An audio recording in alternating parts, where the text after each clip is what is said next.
당신은 지금 이 순간 무엇을 위해 살고 계십니까? 안녕하십니까? 정약용의 인생 강의록입니다. 오늘은 1600년 전 한 남자의 절절한 고백이 담긴 책 한 권을 여러분과 함께 읽어보려 합니다. 바로 아우구스티누스의 고백록입니다. 인생의 덧없음과 허무함 앞에서 절망했던 한 인간이 어떻게 진정한 의미와 희망을 찾아갔는지를 생생하게 보여주는 영혼의 기록입니다.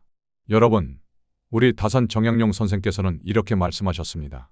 인생이란 물 위에 뜬 거품과 같아서 잠깐 나타났다가 곧 사라지는 것입니다. 그러나 이 짧은 인생에서도 우리가 해야 할 일이 있고 추구해야 할 가치가 있습니다. 정약용은 인생의 덧없음을 인정하면서도 그 속에서 의미를 찾으려 노력했던 분입니다. 그는 유배지에서 18년이라는 긴 세월을 보내면서도 끊임없이 학문에 정진하고 백성들을 위한 개혁안을 연구했습니다. 마치 아우구스티누스가 방탕했던 젊은 시절을 돌이키며 진정한 삶의 의미를 찾았던 것처럼 말입니다. 두 사람 모두 인생의 고통과 시련 속에서 더 깊은 진리를 발견했던 것입니다. 정약용은 또한 이렇게 말씀하셨습니다. 사람이 세상에 태어나는 것은 하늘의 뜻이 있기 때문이니 그 뜻을 알고 실천하는 것이 바로 참된 삶입니다. 354년 북아프리카 타가스테에서 태어난 아우구스티누스. 그는 우리가 흔히 생각하는 성인의 모습과는 거리가 멀었습니다. 젊은 시절에 그는 어떤 모습이었을까요? 그는 술과 여자 그리고 향락에 빠져 살았던 청년이었습니다. 오늘날로 치면 클럽에서 밤새 놀고 SNS에는 화려한 일상만 올리는 그런 젊은이였습니다. 그는 자신의 욕망에 충실했고 쾌락을 추구하는 것이 인생의 전부라고 생각했습니다. 어머니 모니카는 독실한 기독교 신자였지만 아우구스티누스는 엄마, 나는 내 방식대로 살겠습니다라며 등을 돌렸습니다. 그는 어머니의 눈물 어린 기도를 외면하고 자신만의 길을 고집했습니다. 그는 뛰어난 지적 능력을 가지고 있었지만 그 재능마저 잘못된 곳에 사용했습니다. 웅변수를 배워 거짓말로 사람들을 속이는 일에 능숙해졌고 철학을 공부하면서도 진리보다는 자신의 허영심을 채우는 데만 관심이 있었습니다. 하지만 세월이 흐르면서 아우구스티누스는 뭔가 이상함을 느끼기 시작했습니다. 아무리 재미있게 놀고 아무리 성공해도 마음 한구석이 텅 비어있는 느낌. 여러분도 경험해 보신 적 있으실 겁니다. 이게 다인가? 내가 정말 원하던 삶이 이게 맞나? 이런 의문이 들 때가 있습니다. 특히 밤늦게 혼자 있을 때 문득 이런 생각이 머리를 스칩니다. 아우구스티누스도 마찬가지였습니다. 그는 19세의 연인과의 사이에서 아들을 낳았지만 진정한 사랑이 무엇인지 몰랐습니다. 그에게 사랑은 단지 육체적 욕망의 충족이었을 뿐이었습니다. 그는 나중에 이렇게 고백합니다. 나는 사랑하는 것을 사랑했고 사랑받는 것을 좋아했습니다. 29세가 되던 해 그는 로마로 가서 웅변 교사가 되었습니다. 겉으로는 성공한 것처럼 보였지만 내면의 공허함은 더욱 깊어만 갔습니다. 그는 마니교라는 이단 종교에 빠져들기도 했습니다. 마니교는 선악이 대립하는 이원론적 사상으로 인간의 죄악을 개인의 책임이 아닌 악의 원리 탓으로 돌리는 종교였습니다. 아우구스티누스는 이것을 이렇게 표현했습니다. 주님, 당신께서 우리를 당신을 위해 만드셨으므로 우리 마음이 당신 안에서 쉴 때까지는 불안합니다. 이 한 문장에 인간 존재의 본질적 갈증이 담겨 있습니다. 우리는 무언가를 계속 추구하지만 진정한 만족을 얻지 못합니다. 그것은 우리가 진정으로 추구해야 할 것을 잃어버렸기 때문입니다. 이 과정에서 빼놓을 수 없는 인물이 바로 그의 어머니 모니카입니다. 모니카는 아들의 방탕한 생활을 보며 밤마다 눈물로 기도했습니다. 아우구스티누스가 로마로 떠날 때도 어머니를 속이고 몰래 배를 탔습니다. 하지만 모니카는 포기하지 않았습니다. 그녀는 아들을 따라 로마까지 가서 끝까지 아들의 변화를 위해 기도했습니다. 한 번은 모니카가 주교님께 가서 아들을 위해 기도해 달라고 부탁했습니다. 주교님은 이렇게 말씀하셨습니다. 가십시오. 하느님께서 살아계십니다. 이렇게 많은 눈물의 아들이 멸망할 리는 없습니다. 어머니의 사랑. 이것이야말로 아우구스티누스 인생에 있어서 가장 중요한 힘이었을지도 모릅니다. 오늘날에도 마찬가지입니다. 부모의 사랑은 자녀가 아무리 잘못된 길을 간다 하더라도 끝까지 포기하지 않는 힘을 가지고 있습니다. 밀라노로 온 아우구스티누스는 운명적인 만남을 하게 됩니다. 바로 암브로시우스 주교와의 만남이었습니다. 아우구스티누스는 처음에는 암브로시우스의 웅변술에만 관심이 있었습니다. 하지만 점차 그의 설교 내용에 마음이 끌리기 시작했습니다. 암브로시우스는 단순히 감정에 호소하는 설교가 아니라 논리적이고 철학적인 설교를 했습니다. 특히 구약 성경의 비유적 해석은 아우구스티누스에게 큰 충격을 주었습니다. 그는 그동안 성경을 문자 그대로만 해석해서 많은 모순을 발견했다고 생각했는데 암브로시우스를 통해 성경의 더 깊은 의미를 깨닫게 되었습니다. 하지만 여전히 그의 마음 깊은 곳에서는 갈등이 일어나고 있었습니다. 머리로는 기독교가 옳다는 것을 알겠는데 마음과 몸은 아직 세속적인 욕망에서 벗어나지 못하고 있었습니다. 30대 초반의 아우구스티누스는 극심한 내적 갈등을 겪고 있었습니다. 그는 자신의 상태를 이렇게 묘사했습니다. 나는 내가 원하는 선을 행하지 않고 원하지 않는 악을 행하고 있었습니다. 이는 사도 바울의 고백이기도 하지만 모든 인간이 경험하는 보편적인 갈등이기도 합니다.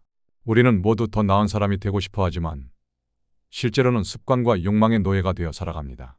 아우구스티누스는 특히 성적 욕망에서 벗어나지 못하는 자신을 보며 괴로워했습니다. 그는 주님, 저에게 순결을 주십시오. 하지만 지금은 말고요라고 기도했다고 스스로 고백합니다. 이 솔직한 고백에서 인간의 나약함과 모순이 그대로 드러납니다. 그는 또한 명예욕에서도 벗어나지 못했습니다. 사람들의 인정과 칭찬을 받고 싶어하는 마음, 성공하고 싶어하는 욕망이 그를 계속 괴롭혔습니다.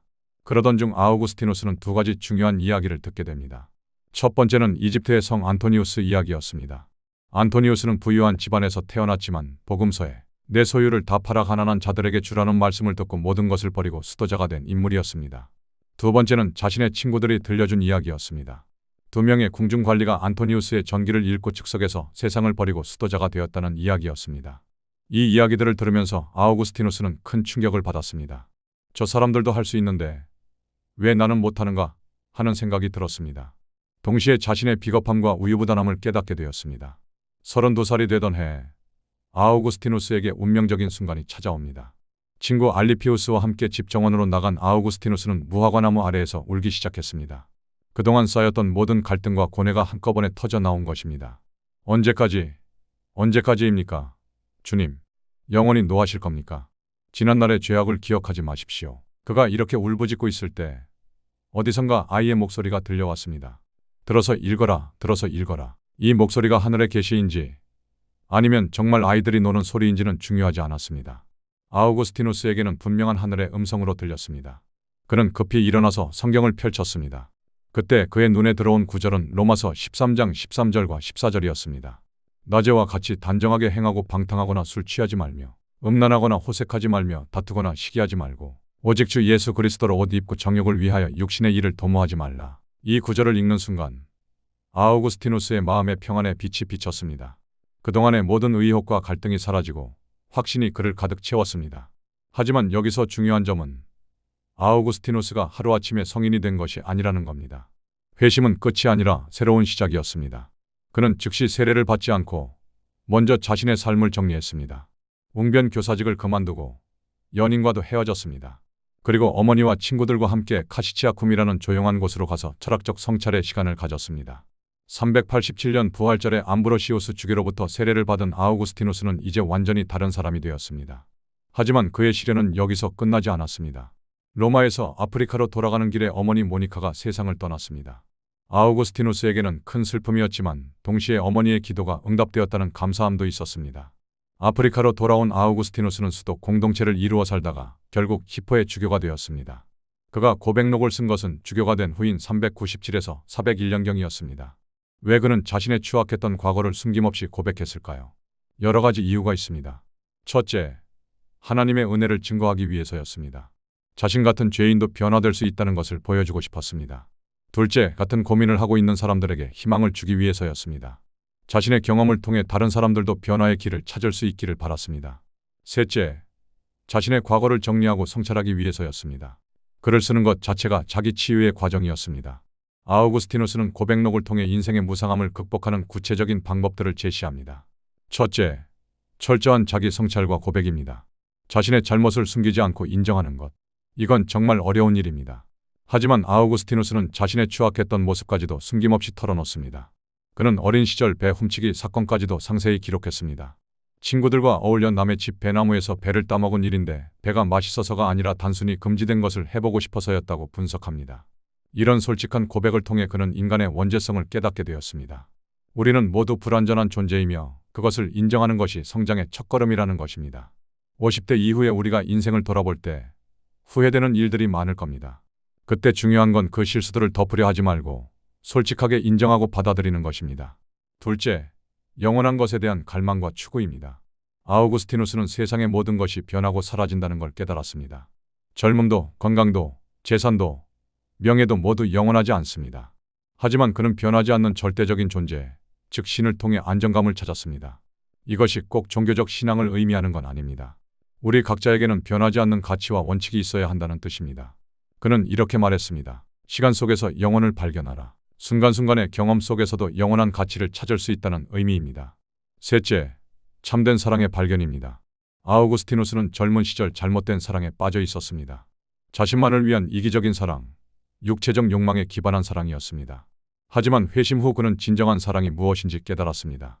자신을 버리고 다른 사람을 위하는 무조건적인 사랑, 하나님을 향한 순수한 사랑 말입니다. 이는 가족 사랑, 이웃 사랑, 그리고 더 큰 의미에서의 인류애로 확장될 수 있습니다.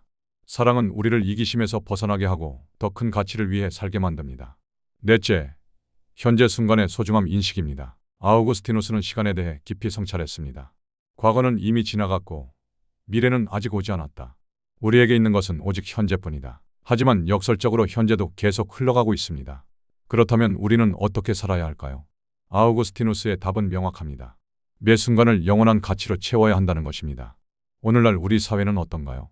젊은이들은 취업 걱정에, 중년층은 아이들 교육비와 노부모 부양에, 시니어층은 건강과 노후 걱정에 시달리고 있습니다. 각각 다른 형태이지만 모든 연령층이 각자의 방식으로 무상함을 경험하고 있습니다. 특히 코로나19 이후 우리 사회는 더욱 불안정해졌습니다. 평생 직장이라는 개념은 사라졌고 미래를 예측하기 어려운 시대가 되었습니다. 하지만 아우구스티누스의 이야기는 희망을 줍니다. 인생이 아무리 힘들고 의미 없게 느껴져도 우리는 그 속에서 새로운 의미를 찾을 수 있다는 것입니다. 20에서 30대에게는 당장의 성공에만 매달리지 말고 더 큰 가치와 의미를 생각해 보십시오. 아우구스티누스처럼 방황하는 것도 인생의 중요한 과정일 수 있습니다. 40에서 50대에게는 중년의 위기를 겪을 때 그것을 새로운 출발의 기회로 삼아 보십시오. 아우구스티누스의 회심도 30대에 일어났습니다. 60대 이상에게는 지금까지의 인생을 돌아보며 후회보다는 감사함을 찾아보십시오. 여러분의 경험과 지혜는 젊은 세대에게 큰 도움이 될 수 있습니다. 매일 자기 성찰의 시간을 가져보십시오.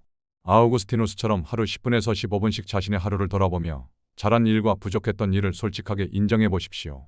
일기 쓰기도 좋은 방법입니다. 변하지 않는 자신만의 가치를 정립하십시오. 돈이나 명예가 아닌 정말 소중하게 여기는 것이 무엇인지 깊이 생각해 보십시오. 그것이 여러분의 인생 나침반이 될 것입니다. 다른 사람을 위한 작은 실천을 해보십시오. 가족에게 따뜻한 말 한마디, 이웃에게 작은 도움, 봉사활동 참여 등이 삶의 의미를 부여합니다. 독서와 학습을 통해 지혜를 쌓으십시오. 아우구스티누스는 평생 공부를 멈추지 않았습니다. 나이가 들수록 더 많이 배우고 성찰해야 합니다. 감사하는 마음을 키우십시오. 매일 감사할 일 3가지씩 찾아보십시오. 작은 것부터 시작해서 점차 감사의 범위를 넓혀가십시오. 마지막으로 정약용 선생님이라면 아우구스티누스의 고백록을 어떻게 해석하셨을까요? 정약용은 실학사상의 아버지답게 이렇게 말씀하셨을 것입니다. 인생의 무상함을 깨닫는 것은 좋으나 그것에만 머물러서는 안 됩니다. 아우구스티누스가 신을 통해 새로운 삶의 의미를 찾았듯이 우리도 학문과 실천을 통해 이 세상을 더 나은 곳으로 만드는 일에 힘써야 합니다. 정약용은 개인의 깨달음이 사회적 실천으로 이어져야 한다고 믿었습니다.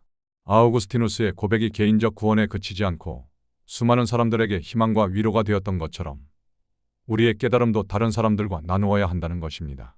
또한 정약용은 이렇게 덧붙이셨을 것입니다. 동양에서는 수기치인이라 하여 자신을 닦아 다른 사람을 다스린다고 했습니다. 아우구스티누스의 고백 또한 자기 수양을 통해 많은 이들을 감화시킨 훌륭한 사례가 아닙니까? 정약용은 특히 아우구스티누스의 솔직한 자기 고백을 높이 평가하셨을 것입니다. 정약용도 자신의 잘못을 숨기지 않고 반성하는 자세를 중요하게 여겼기 때문입니다. 진정한 학자는 자신의 무지를 인정하는 사람이고 진정한 성인은 자신의 부족함을 고백하는 사람입니다. 아우구스티누스의 고백록은 바로 이런 겸손한 자세를 보여주는 훌륭한 교본입니다. 정약용은 또한 아우구스티누스의 어머니 모니카의 역할에 주목하셨을 것입니다. 정약용 자신도 어머니의 영향을 크게 받았기 때문입니다. 그는 이렇게 말씀하셨을 것입니다. 부모의 사랑과 교육이 얼마나 중요한지를 모니카의 이야기에서 볼 수 있습니다. 비록 아들이 잘못된 길을 간다 하더라도 끝까지 포기하지 않고 바른 길로 인도하려는 부모의 마음이야말로 천지의 덕과 같은 것입니다. 정약용은 실용적 측면에서도 아우구스티누스의 변화에 주목하셨을 것입니다. 아우구스티누스는 단순히 개인적 구원에만 머물지 않고 주교가 되어 많은 사람들을 가르치고 이끌었습니다. 이것이야말로 진정한 학문의 목적입니다. 자신만을 위한 학문이 아니라 세상을 이롭게 하는 학문 말입니다. 아우구스티누스의 고백록이 현대사회에 던지는 메시지는 무엇일까요? 첫째, 진정성의 중요성입니다. 오늘날 SNS 시대에 우리는 자신의 좋은 모습만 보여주려 합니다. 하지만 아우구스티누스는 자신의 추악한 과거까지도 숨김없이 드러냈습니다. 진정한 성장은 자신의 그림자까지 받아들일 때 가능합니다. 둘째, 시간의 소중함입니다. 아우구스티누스는 시간이란 무엇인가 라고 물었습니다. 과거는 기억 속에만 존재하고 미래는 기대 속에만 존재합니다. 우리에게 진짜로 주어진 것은 현재뿐입니다. 그 현재를 어떻게 살 것인가가 중요합니다. 셋째, 관계의 의미입니다. 아우구스티누스의 변화에는 어머니 모니카, 친구 알리피우스, 스승 암브로시우스 등 많은 사람들이 관여했습니다. 우리는 혼자서는 변화할 수 없습니다. 좋은 사람들과의 만남이 우리를 성장시킵니다. 넷째, 고통의 의미입니다. 아우구스티누스의 회심은 극심한 고통 속에서 일어났습니다. 고통은 우리가 피하고 싶어 하지만 때로는 고통을 통해서만 진정한 깨달음을 얻을 수 있습니다. 여러분의 방황과 갈등은 결코 헛된 것이 아닙니다. 아우구스티누스도 30대에 회심했습니다. 지금 당장 답을 찾지 못해도 괜찮습니다. 계속 질문하고 탐구하고 경험하십시오. 그 과정 자체가 성장입니다. 40대에서 50대의 인생의 한복판에서 허무함을 느끼신다면 그것은 새로운 출발의 신호일 수 있습니다. 지금까지 추구해온 것들을 한번 점검해 보십시오. 정말 중요한 것이 무엇인지 다시 생각해보는 시간을 가지십시오. 시니어 여러분의 인생 경험과 지혜는 그 자체로 소중한 자산입니다. 아우구스티누스처럼 자신의 경험을 후세에 전해주십시오. 여러분의 이야기가 누군가에게는 큰 위로와 희망이 될 수 있습니다. 매일 아침 5분이라도 조용히 앉아서 자신과 마주하는 시간을 가져보십시오. 아우구스티누스는 당신은 우리 마음보다 크시고 우리의 모든 것을 아십니다라고 기도했습니다. 종교를 떠나서 자신보다 큰 존재 앞에 겸손해지는 시간이 필요합니다. 아우구스티누스는 과거의 실수까지도 하나님의 은혜로 이해했습니다. 우리도 일상의 작은 일들에서 감사할 거리를 찾아보십시오. 심지어 실패나 고통도 성장의 밑거름이 될 수 있습니다. 가족이나 친한 친구와 진정한 속마음을 나누는 대화를 해보십시오. 자신의 약점이나 고민을 솔직하게 털어놓는 것이 때로는 큰 치유가 됩니다. 아우구스티누스는 회심 후 자신을 위해서가 아니라 다른 사람들을 위해 살았습니다. 작은 봉사라도 좋으니 다른 사람을 위해 시간과 정성을 투자해 보십시오. 아우구스티누스는 76세에 세상을 떠날 때까지 공부를 멈추지 않았습니다. 나이와 상관없이 계속 배우고 성찰하는 자세를 유지해 보십시오. 여러분, 인생은 분명 짧고 덧없습니다. 우리가 아무리 애써도 결국 모든 것은 사라지고 맙니다. 하지만 그렇기 때문에 더욱 소중하고 의미 있게 살 수 있는 것이 아닐까요? 아우구스티누스가 1600년 전에 느꼈던 고민들이 지금도 우리에게 생생하게 다가오는 이유는 인간의 본질적인 고민은 시대를 초월하기 때문입니다. 그는 자신의 생애를 통해 이런 메시지를 우리에게 남겼습니다. 인생의 무상함을 인정하되 절망하지는 마십시오. 그 무상함 속에서도 영원한 가치를 찾을 수 있습니다. 그것은 사랑이고 진리이며 선함입니다. 오늘 이 시간이 여러분 인생의 작은 전환점이 되기를 바랍니다. 무상함 속에서도 의미를 찾고 절망 속에서도 희망을 발견하는 지혜로운 삶을 살아가시기 바랍니다. 아우구스티누스처럼 솔직하게 자신을 돌아보고 용기 있게 변화를 시도하며 사랑으로 다른 사람들과 연결되는 삶을 살아가십시오. 그리고 기억하십시오. 여러분의 이야기도 누군가에게는 큰 위로와 희망이 될 수 있다는 것을. 다음 시간에도 더 좋은 이야기로 찾아뵙겠습니다. 구독과 좋아요 그리고 댓글로 여러분의 생각을 나눠주십시오. 여러분의 경험과 지혜도 다른 분들에게 큰 도움이 됩니다. 감사합니다. 우리의 마음은 당신 안에서 쉴 때까지 불안합니다. 아우구스티누스. 삶에 필요한 것은 철학적 지혜이고 그 지혜는 실천을 통해서만 완성됩니다. 정약용.